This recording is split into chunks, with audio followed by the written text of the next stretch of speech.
எல்லாருக்கும் வணக்கங்க. இன்னைக்கு நம்ம கன்னியாகுமரி முறைப்படி எப்படி இந்த வேப்பிலை சடங்கு கழிக்கிறாங்க அப்படின்னு தான் பார்க்க போகிறோம். அன்னைக்கு தண்ணி ஊற்றிருந்தாங்க ஃபஸ்ட்டு டே.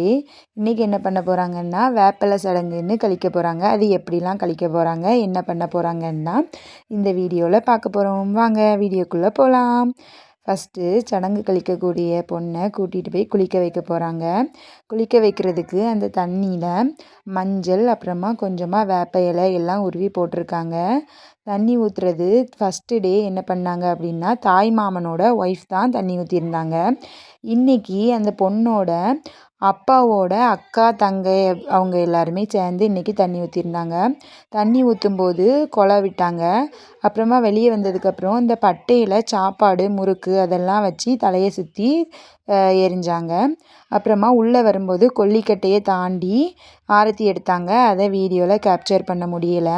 அதுக்கப்புறமா சமையல் வேலை தான் பார்த்துட்டு இருந்தோம்.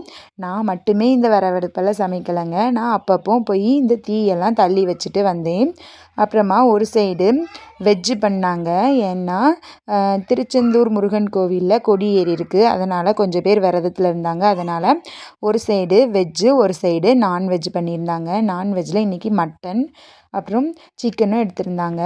மட்டனை ஃபுல்லாக அப்படியே அவிச்சு அந்த தண்ணியை அப்படி வேஸ்ட் பண்ணாமல் அதை எல்லாருமே சூப்பாக குடிச்சிருந்தோம். அப்புறமா அந்த மட்டனை கூட்டு மாதிரி வச்சுருந்தாங்க. சிக்கன் ஃப்ரை பண்ணிட்டாங்க. சிக்கன் ஃப்ரை பண்ணும்போது என்னெல்லாம் பண்ணியிருந்தாங்க அப்படின்னா நான் தான் இன்றைக்கி சிக்கன் ஃப்ரை பண்ணேன். சிக்கன் பொரிக்கிற மசாலா அப்புறமா கொஞ்சமாக லெமன், தயிர், அப்புறமா உப்பு, இதை கொஞ்சம் கார்ன்ஃப்ளவர் இதெல்லாம் போட்டு நல்லா பிரட்டி எடுத்து கிண்டி சாப்பிட்டாச்சு. தேங்க்யூ. பாய்.